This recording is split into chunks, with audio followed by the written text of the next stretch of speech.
All right, let's dive into a topic you see everywhere online. What really happens to a man's body and brain after 90 days of sexual abstinence? Some people swear it unlocks some kind of superhuman potential.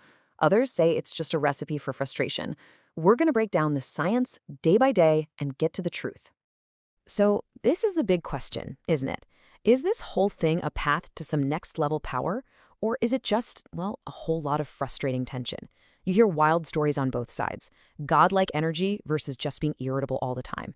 So, what does the science actually say? Let's find out, starting from day one. So, you've got these two camps, right? On one side, you have this promise of more strength, a clearer mind, a real sense of purpose. And on the other, the very real possibility of just built up tension and, being cranky. The science tells us the outcome isn't random. It actually depends entirely on how you handle the process.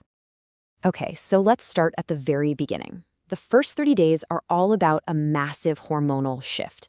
Honestly, think of it like rebooting a computer that's been running the same old program for way too long. And it all kicks off with this number, 45%.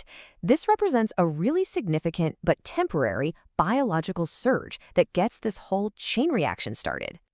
So that initial phase is all about this huge hormonal spike. A 2001 study in the journal Urology found that right around day 7, testosterone levels can shoot up by a staggering 45%. Now, this is temporary, but it's what's behind that initial feeling of more energy, a better mood, and sharper focus.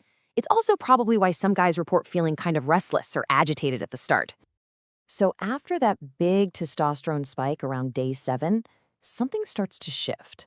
By day 14, it's less about hormones and more about psychology. Your motivation really starts to change. And by the end of that first month, you're hitting a peak in raw energy that, frankly, needs to be pointed in the right direction. And this quote just nails the challenge of that first month. It's such a powerful analogy. That surge in energy can be an amazing tool. You can channel it into your workouts, into a creative project, or it can become destructive, leading to aggression and tension. It's all about control. But here's where things get really interesting. Because if the first month is all about hormones, the next 2 months are about something much, much deeper. We're talking about actually rewiring your brain. This is where the whole practice claims to deliver its most powerful benefits. We're moving way beyond just temporary chemical changes and into the world of neuroplasticity, which is just the brain's incredible ability to reorganize itself. So what does that even mean, rewiring your brain? Well, according to neuroimaging studies, your brain's reward system, the part that runs on dopamine, it starts to recalibrate. Basically, it stops needing that constant, easy hit of stimulation, and it becomes way more sensitive to natural pleasures, like, say, achieving a tough goal or just having a really great conversation. This is the science behind those claims of better focus and deeper connections. I absolutely love this analogy. It makes this super complex science of dopamine resensitization feel, well, it makes it really intuitive. You're not just stopping an action, you're clearing the signal so you can finally hear the music, the real joy in your relationships, your work, and your life. But wait, the effects apparently don't just stop in your head. A lot of people who do this talk about an even deeper change, something that touches on their emotional and even their spiritual well-being. And this idea, it's not new at all. In fact, it's ancient. In old Indian texts, they talk about this conserved sexual energy called ojas, which they saw as a vital life force. The goal wasn't just to suppress it, but to actually redirect that powerful energy toward a higher level of awareness.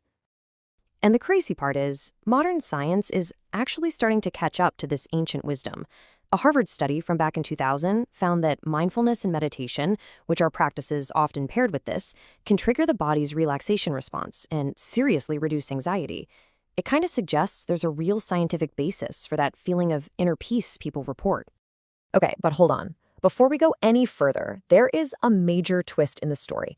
And it's a critical health warning that honestly, anyone considering this practice absolutely needs to hear. It's a really important question, right? I mean, while the mental benefits might sound amazing, what's the physical cost? More specifically, what does holding out for this long actually do to a man's fertility? So let's just look at the hard data because it is incredibly clear. A 2005 study in the journal Fertility and Sterility showed that while waiting about 7 to 10 days can actually be good for semen quantity, going past 14 days can have the opposite effect. the quality can actually start to go down because of things like DNA fragmentation. So the bottom line here is simple. If you and your partner are trying to have a baby, long-term abstinence is actually counterproductive from a medical standpoint. The biological goal is fresh, high-quality semen, and that requires regular release. It's about balancing personal goals with biological facts. So where does that leave us? Well, it all comes down to this one key idea. The ultimate goal here isn't just about suppressing an urge, it's about mastering and redirecting the powerful energy behind it. And there's actually a super practical way to do this. It's not about just gritting your teeth and resisting, it's about active training.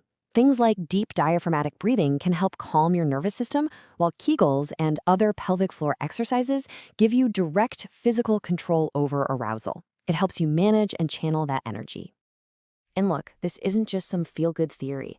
The Journal of Sexual Medicine published research back in 2017 that confirmed these exact practices can significantly improve a man's stamina and control. These are proven methods for turning that raw energy into refined power. And that brings us to the final and maybe the most powerful idea of all. Perhaps the biggest shift is just your perspective. The goal isn't to fight some enemy inside of you. It's to take this incredibly powerful energy and give it a meaningful purpose. Master your breath, train your body and your mind, and you might just find that purpose.